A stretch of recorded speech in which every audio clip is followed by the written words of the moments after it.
Arestado naman ang isang babae matapos mabilhan ng droga sa buy-bust operation sa Quezon City. Paliwanag ng babae na damay lang siya sa gawain ng kanyang asawa. May unang balita si James Agustin. Sa kanyang inuupahang bahay sa Barangay Payatas, Quezon City, naaresto ng pulisya ang 19 anyos na babae na subject na ikinasang drug buy-bust operation.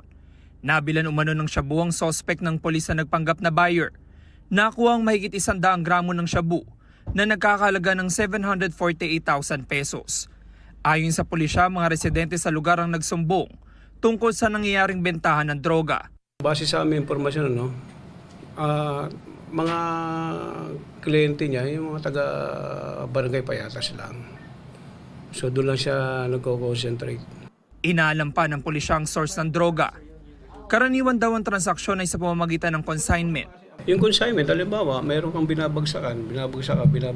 Tapos meron kang araw na sisingilin mo sila, mag-remit sa'yo. Nakakulong ngayon ang suspect sa Payatas Bagong Silangan Police Station.